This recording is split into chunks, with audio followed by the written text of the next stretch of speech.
Hello and welcome to the lymphatic system, Chapter 22.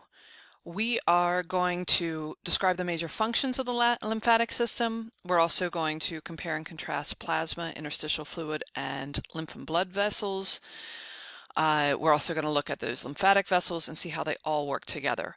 So we want to start by taking a look, let me go back up here and look at the whole functions of the lymphatic system. When we look at the functions of the lymphatic system, there's really three things that your lymphatic system are all about.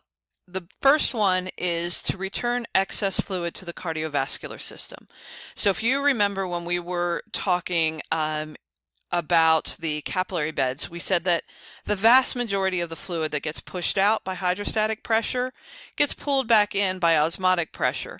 However, there was a fraction of it, a small fraction, less than 10%, that had to return to the cardiovascular system by way of the lymphatic system. And so that's what the one big function of the lymphatic system is to get that excess fluid from your interstitial spaces and return it to the cardiovascular system. Second big function is immunity. In fact, we'll spend most of our time looking at this function with the lymphatic system. Immunity is your body's ability to resist infection and disease. And then the third function of the lymphatic system is to transport lipids. This is often the forgotten function. We won't talk about it much here, but when we get into the digestive system, we'll see how lipids, as they come from the lumen of the small intestine into our body, enter the lymphatic system first, and then eventually get into our bloodstream.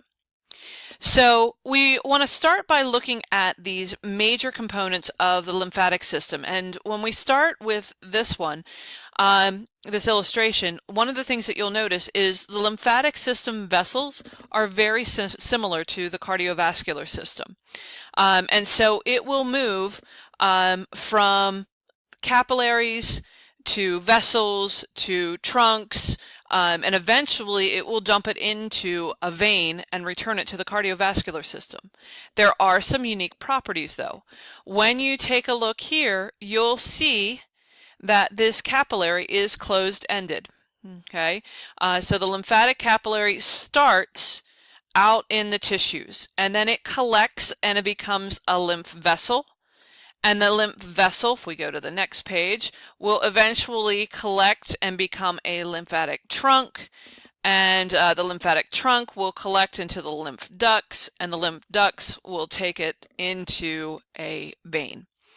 So we're going to work our way backwards and look specifically at the largest of the lymphatic collecting vessels. So all fluid that the lymphatic system collects is eventually going to be returned to the cardiovascular system by one of two ducts. All right, so if you're looking at your outline, I'm at lymphatic components, Roman numeral 2, letter A, big letter A, little letter A, which says right, and that is your right duct. So that duct is, you can't see it real well, but it's right underneath here is where you're going to see that right duct. It's the green one. That right duct is going to drain everything from your diaphragm up. So the right arm, the right side of your head, all of that is going to be drained into the right lymphatic duct. Okay? And then it will take it into the right subclavian vein. The larger of these two ducts is the thoracic duct, and the thoracic duct actually starts down here and it comes all the way up through your chest, and eventually it curls around and it dumps into the left subclavian vein. The thoracic duct is the bigger one. It carries a lot. It carries everything from the lower part of your body. So anything below your diaphragm gets drained into the thoracic duct. The left arm, the left chest, and the left side of your head also get drained into the thoracic duct. So a good test question would be, which duct does the excess fluid from the right leg get drained into? And if you look at this illustration, you can see it would be the thoracic duct. All right. when we look at the vessels, if we go to the lymphatic vessels themselves, they are more similar to veins than they are to arteries. So they're even thinner wall than veins. They have no pressure in them at all, no pressure difference because they don't have a pump. So the veins have little pressure, but remember, they still have the heart that's pumping the blood throughout that whole cardiovascular system. Lymphatic system doesn't have a pump to help circulate it. So the lymphatic system, really thin-walled, it's going to rely on skeletal muscle contractions to help squeeze. You'll notice that these lymphatic vessels have valves in them to prevent the backflow of lymph. All of these things are going to help keep lymph going in the right direction. And like I said, it's going from out in the interstitial, out in your body tissues, back towards your heart, eventually ends up in the subclavian veins.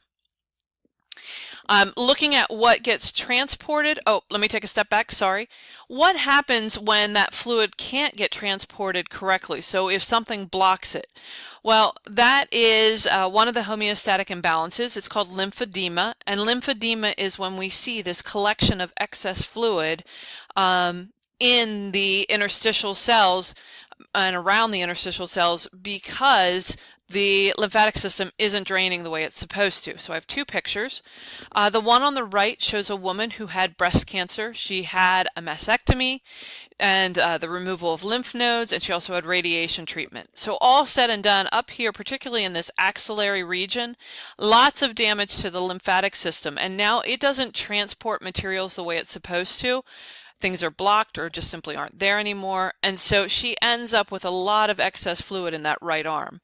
Now, a physical therapist might help her with a compression sleeve, help her with some exercises to help relieve some of this edema, but she's always going to struggle with a little bit of that swelling in that arm because the lymphatic system is not functioning properly.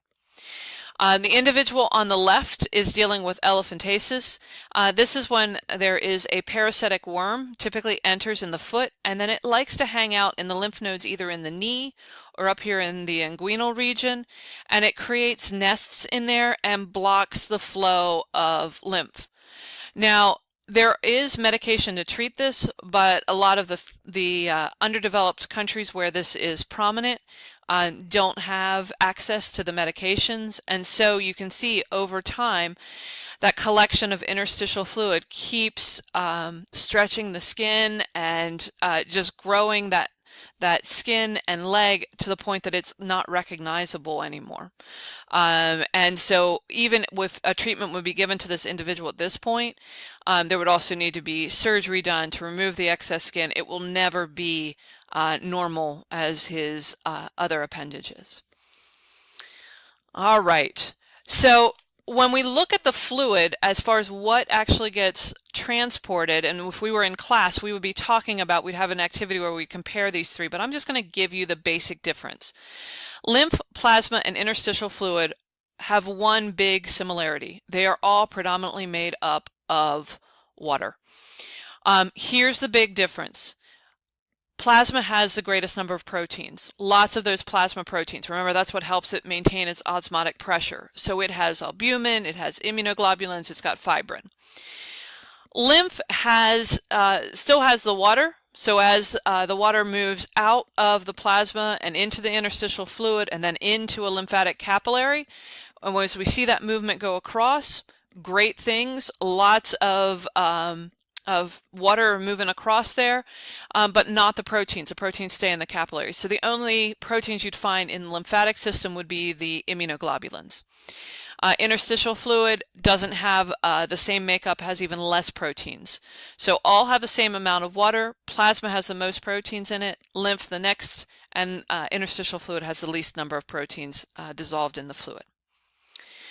Let's talk about the cells that make up the lymphatic system. So when we look at these cells, we have three different cells that come from the same lymphoid stem cell. So if you see the lymphoid stem cell here, If the lymphoid stem cell leaves the bone marrow and goes to the thymus, it's going to become a T cell. So T cells are thymus-dependent cells. That means that they mature in the thymus gland. That's what this gland is up here representing. And that's where they will grow to be able to do the job they need to do. The lymphoid stem cells that stay in the bone marrow can become one of two types of cells. Some of these lymphoid stem cells, and it depends what hormone hits them, will become B cells. B cells are bone marrow derived. So they are developed in the bone marrow and mature in the bone marrow. These B cells and the T cells are both involved with adaptive immunity, and we'll look at the specifics of that in a lecture later on. Natural killer cells are the last lymphocyte that I want to introduce right now. Natural killer cells come from those lymphoid stem cells.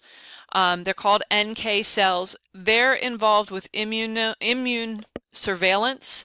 So they are actually kind of going out through your tissues and looking for cells that are abnormal, and they will destroy them. We'll talk about the specifics of that as we get into the innate immunity. So these lymphocytes, B cells and T cells in particular, are going to be found in lymphoid tissue.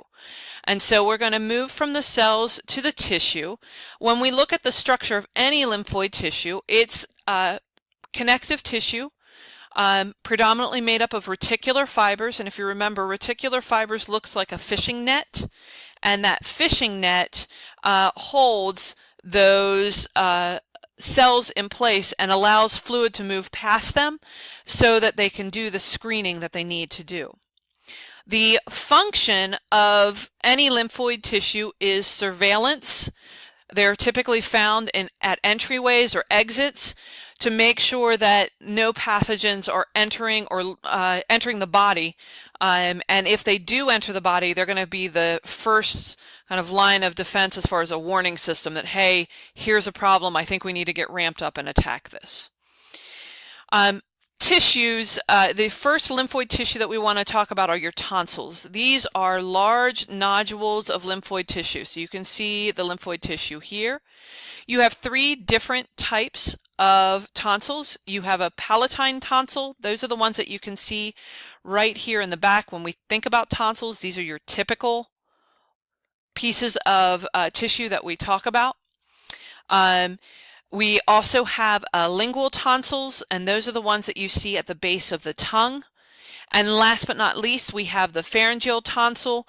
That's often referred to as your adenoid.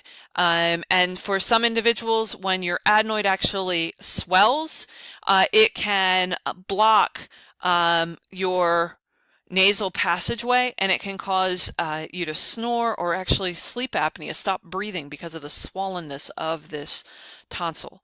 So again, the function of this, you'll notice that these are all found right around where the respiratory system is bringing material in. And so as you breathe in through your nose or your mouth, as pathogens go past, this lymphoid tissue is going to become aware of them and alert your system to, hey, here's a pathogen that might be coming in. We might want to start planning on attacking that. The second type of lymphoid tissue is called MALT. MALT stands for mucosa-associated lymphoid tissue, and it's found in the lining of your digestive system, respiratory system, urinary system, and reproductive system. It typically is aggregates of lymphoid follicles, and one of the best ones that we can see for this are your Peyer's patches. Peyer's patches are patches, and that's what these dark purple things are. These are beautiful. I love looking at these underneath a microscope. These Peyer's patches are found at the end of your small intestine. And so what they'll do is they're working to protect your body and be a warning system. If material tries to move, your small intestine is sterile, your large intestine is not. As material tries to move from your small intestine, into your large intestine, we don't want any harmful pathogens to go backwards and go back in. And typically they don't, But if something would come along the wrong way, these Payer's patches will be able to recognize it and activate an immune response right away.